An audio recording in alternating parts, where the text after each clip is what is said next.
Rise and shine class 9 के बच्चों, आज हम लोग इस वीडियो में सॉल्व करने वाले हैं आपकी बायोलॉजी एस चंद की book chapter number 2 fundamental unit of life cell ये मल्टीपल चॉइस क्वेश्चंस जो कि टाइप 3 है।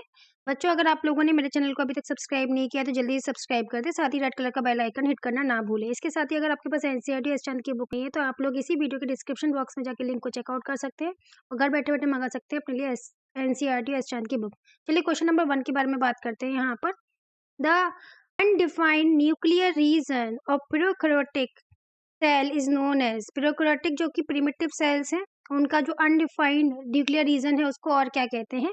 तो the undefined nuclear region of prokaryotic cell is also known as the nucleoid, उसको हम nucleoid भी कहते हैं। तो ऑप्शन डी यहाँ पर ठीक हो जाएगा। सेकेंड है the only cell organelle seen in prokaryotic cell, इसमें से कौन सा सेल ऑर्गेनल ऐसा है जो कि प्रोकैरियोटिक सेल में ही देखने के लिए मिलता है? तो सही आंसर है ribosomes, because prokaryotic and eukaryotic are two different type of cell. Eukaryotic cell contain membrane bound organelle, तो जो यूकैरियोटिक सेल में होता है वो मेम्ब्रेन के अंदर ऑर्गेनल्स होते हैं, while prokaryotic cell do not have the membrane bound organelles. The ribosomes is the only organelle that can be seen in both prokaryotic and eukaryotic, though the ribosome in two type of cells vary. तो यहाँ पे जो only cell organelle है seen in prokaryotic cell is the ribosome. फिर है third वाला आपका the cell theory was given by, cell theory किसने दी थी? तो cell theory is given by the Schleiden and Schwann, जिसको बाद में मॉडिफाई किया था अनदर साइंटिस्ट ने। फिर है fourth, cell arise from the pre existing cell was stated by, जो सेल है वो प्री एग्जिस्टिंग सेल से ही आए हैं, मतलब जो सेल ऑलरेडी प्रेजेंट है उसी के डिवीजन के थ्रू आए हैं। तो ये विर्काउ ने हमको बताया था, तो ऑप्शन बी यहाँ ठीक आएगा। फिर आता है question number 5, kitchen of the cell is, जो सेल ऐसा सेल जिसमें कि खाना बनता है, kitchen of the cell is known as the, obviously autotrophs में होता है। तो ऑटोट्रॉप्स के अंदर क्लोरोप्लास्ट होते हैं जहाँ की क्लोरोफिल मिलता है, तो उसके अंदर आपका ये किचन ऑफ द सेल भी कहलाएगा, तो क्लोरोप्लास्ट आने वाला है। फिर है 6 वाला, organelle without a cell membrane is, ऐसा ऑर्गेनल जिसमें कि सेल मेम्ब्रेन नहीं देखने के लिए मिलता है। अभी हमने ऊपर राइबोसोम्स की बात की थी जो कि जिसमें वेल डिफाइंड मेम्ब्रेन नहीं होता है। तो यहाँ पर आपका ए वाला आएगा, 6 का ए वाला ऑप्शन आने वाला है। उसके बाद है question number 7, which of the following are covered by the single membrane, इसमें से कौन सी ऐसी चीज है जो कि सिंगल मेम्ब्रेन से कवर होती है?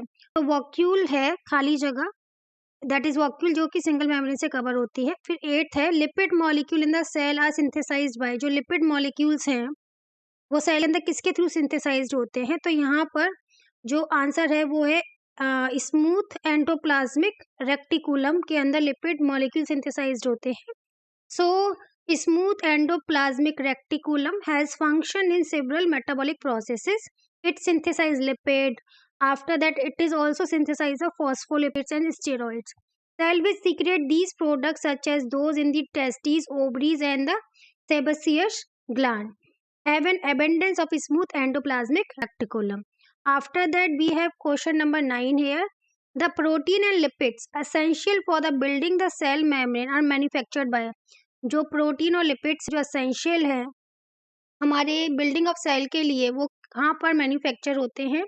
तो दो manufactured in the endoplasmic reticulum. अभी हमने स्मूथ एंडोप्लाज्मिक रेक्टिकुलम के बारे में बताया था जहाँ पे लिपिड्स बन रहे हैं, है ना। So we can say the rough endoplasmic reticulum has ribosomes sufficiently attached to its surface and it is involved in the synthesis of protein, while the smooth endoplasmic reticulum involved in the synthesis of lipid. जो smooth endoplasmic reticulum है वो lipids को synthesise करते हैं, जो आपकी rough endoplasmic reticulum है वो प्रोटीन को सिंथेसाइज करती है। तो ऑब्वियसली यहाँ पर एंडोप्लाज्मिक रेक्टिकुलम आएगा। फिर 10th है, लाइसोसोम्स अराइजेस फ्रॉम, जो लाइसोसोम्स है वो कहाँ से बनते हैं, अराइज कहाँ से होते हैं? So lysosomes are formed by budding of the vesicle from Golgi bodies, it contain hydrolytic enzyme, the hydrolytic enzyme help in intercellular digestion also, it help in the removal of cell debris, जो कि cell आपकी खत्म हो चुकी हैं उनको भी साफ करने में हेल्प करते हैं। तो so they act as a suicidal bag of the cell. तो lysosomes arises from Golgi apparatus, क्योंकि गोल्जी एपरेटस में ही क्या हो रहा है, यहाँ पर बन रहा है ये। तो 10th का जो आंसर आएगा बी आएगा, गोल्जी एपरेटस। फिर है amoeba acquire in the food through a process term. जो अमीबा के अंदर खाने का जो प्रोसेस है वो किसके थ्रू होता है, वो होता है एंडोसाइटोसिस के थ्रू। तो यहाँ पर 11th का बी आंसर एंडोसाइटोसिस सही आएगा। Endocytosis is the process of engulfing food particle from the exterior medium, बाहर से वो ले रहा है with the help of the cell membrane. In this process food work enclosing. तो इस तरह से अमीबा होता है। यहाँ पे कोई फूड पार्टिकल है तो ये क्या करता है, इसके चारों तरफ इसको इस तरह से बाउंड कर लेता है, फिर इसकी बॉडी के अंदर ये एनगल्फ कर लेता है, यहाँ पे फूड वर्क बन जाता है। ठीक है, तो इस तरह से ये एक्सटेंड करता है अपने सीरोपोडिया को। These are false feet known as a pseudopodia. तो इसको एंडोसाइटोसिस कहते हैं। 12th है which cell organelle play a crucial role in detoxifying many poisonous and drug in the cell. Cell के अंदर जो भी वेस्ट मटेरियल होता है, पॉइजनस सब्सटेंस होता है, उसको कौन सा सेल ऑर्गेनल बाहर करता है? So the smooth endoplasmic reticulum is a part of the endoplasmic reticulum which does not possess ribosomes। ठीक है, stud on its membrane। तो स्मूथ एंडोप्लाज्मिक रेक्टिकुलम में राइबोसोम्स नहीं होते, उसकी मेम्ब्रेन वो रफ में होते हैं। It is involved the deoxification of the many poisonous and drugs such as drugs, aspirin, insecticide like DDT, petroleum products and pollutants, and converting them to safer water soluble product. Due to this function of deoxification, smooth endoplasmic reticulum is abundant in the liver। तो यहाँ पर क्या आएगा, smooth endoplasmic reticulum. तो 12th का सी वाला answer यहाँ पे ठीक होने वाला है। चलिए क्वेश्चन नंबर 13 के बारे में बात करने वाले हैं। यहाँ पे ओवरऑल 21 तक होने वाला है। आफ्टर दैट वी हैव, हमने अभी तक कितने करे, 12 करे। 13 के बारे में बात करते हैं। Chromosomes are made up of. जो क्रोमोसोम्स हैं वो किसके बने होते हैं? तो क्रोमोसोम्स यहाँ पे जो बने होते हैं, यहाँ पे देखिए ऑलरेडी टिक लगे हुए हैं इस वाली स्लाइड में। तो इसको मैं थोड़ा कलर चेंज करती हूँ, ब्लैक कलर पे जहाँ पे टिक लगाऊंगी वही आंसर ठीक होगा। जो क्रोमोसोम्स होते हैं they are made up of. तो अगर क्रोमोसोम्स की बात करें, chromosomes are made up of tightly folded packed DNA molecule. ठीक है, these DNA molecule are kept in compact state with the help of certain protein, namely the nucleosome protein made up of histone, octamers and the scaffold protein. Hence the chromosomes are made up of both DNA and protein। तो यहाँ पे जो chromosomes है, C answer ठीक हो जाएगा। DNA और protein दोनों के ही बने होते हैं। फिर 14 के बारे में हम लोग बात करते हैं। Organelle other than nucleus, nucleus को छोड़कर जो दूसरे ऑर्गेनल्स है कंटेनिंग डीएनए इज। डीएनए यहाँ किस में होता है? तो beside the nucleus mitochondria is one of the cell organelle. कौन सा? बी वाला ऑप्शन, mitochondria. Which has its own DNA, जिसका अपना खुद का डीएनए होता है। Its DNA is also known as the mitochondrial DNA. The mitochondria is also called semi autonomous organelle as its DNA can replicate independently and synthesize the protein। उसके बाद हमारा आता है 15 वाला, find out the false statements. इसमें से कौन सा स्टेटमेंट ठीक नहीं है, हमको ये वाला यहाँ पे बताना है। तो देखिए यहाँ पर क्या है, Golgi apparatus is involve in the formation of lysosome, बिल्कुल सही है।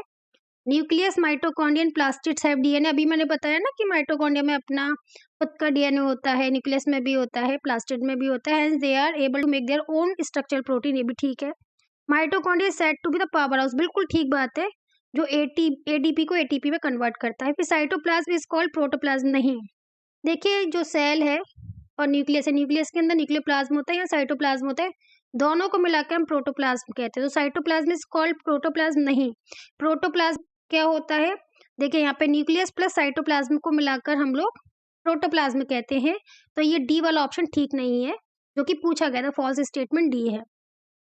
16 cell wall of which of one of these is not made up of cellulose. इनमें से किसकी सेल वॉल सेल्यूलोज की नहीं बनी होती है? देखिए अगर हम यहाँ पे बात करें आपके हाइड्रिला की, मैंगो ट्री की और कैक्टस की, ये सारे की सारे कैसे हैं? ये सारे की सारे प्लांट है और बैक्टीरिया प्लांट नहीं है। तो जो बैक्टीरिया है उसका जो it is made up of the polysaccharide called peptidoglycan. तो ये सेल्यूलोज की नहीं बनी होती। तो ऑप्शन ए यहाँ पे बैक्टीरिया ठीक आ जाएगा कि बैक्टीरिया की जो सेल वॉल है वो सेल्यूलोज की नहीं बनी होती, बाकी सबकी बनी होती है। क्वेश्चन नंबर 17 के बारे में बात करते हैं। क्वेश्चन नंबर 17 कहता है अ सेल विल स्वेल अप। तो देखिए सेल कब स्वेल अप होगा? सेल तब स्वेल अप होगा जब इसका सॉल्यूशन का सॉल्वेंट सेल के अंदर जाएगा। ये किस कंडीशन में जाएगा? जब सॉल्वेंट का कंसंट्रेशन ज़्यादा होगा और सॉल्यूट का कंसंट्रेशन कम होगा और सेल के अंदर सॉल्वेंट का कंसंट्रेशन कम होगा तब जाएगा, है ना? तो ऐसा कब होता है? ये होता है हाइपोटोनिक सॉल्यूशन में। और किस तरह की ऑस्मोसिस होती है? एंडो ऑस्मोसिस, जिसमें कि सॉल्वेंट अंदर की तरफ जाता है। अब यहाँ से पढ़ लेते हैं। 17 का कौन-कौन से ऑप्शन यहाँ दे रखे हैं? Concentration of water molecule in the cell is higher than. Cell के अंदर ज़्यादा होने चाहिए? नहीं, सेल के अंदर कम होने चाहिए। The concentration of volume water molecule in surrounding medium is higher. Yes, surrounding में ज़्यादा होने चाहिए। कंसंट्रेशन इन सेल, और सेल के अंदर कम होने चाहिए। तो बी वाला ऑप्शन यहाँ पे ठीक आ जाएगा। तो यहाँ पर 17 का बी ठीक है। 18 की बात करते हैं। Plasmolysis in a plant cell is defined as. Plasmolysis जो प्लांट सेल के अंदर होता है उसको हम कैसे और बोल सकते हैं? तो अगर हम बात करें, plasmolysis is in a plant cell is defined as a process of shrinkage of the cytoplasm. यहाँ पे कि श्रिंक हो रहा है cytoplasm as a result of loss of water from the cell. It occur when plant cell are placed in solution that is higher concentration of solute than the cell. तो यहाँ पे hypotonic solution में आप डालेंगे। तो यहाँ पर देखिए क्या क्या ऑप्शन आपको दे रखा है। 18 का ए है ब्रेक डाउन और प्लाज्मा मेम्ब्रेन हाइपोटोनिक सॉल्यूशन। नहीं, ब्रेक डाउन तो नहीं होता। Shrinkage of cytoplasm in hypertonic solution, क्या यहाँ पे श्रिंकेज हो रहा है? यस, प्लाज्मोलिसिस में क्या हो रहा है? यहाँ पे श्रिंकेज हो रहा है आपका हाइपोटोनिक सॉल्यूशन में। तो यहाँ पे जो बी वाला ऑप्शन है वो आपका सही आएगा। उसके बाद आता है यहाँ पर break down, okay. Shrinkage of nuclear, no, none of them.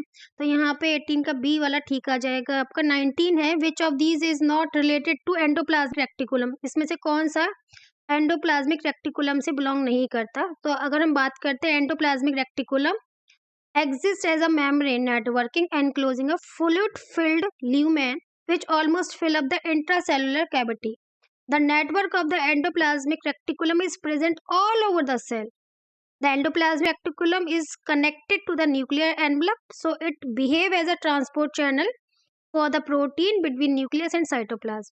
The endoplasmic reticulum facilitates transport of material from one part to the another part of the cell.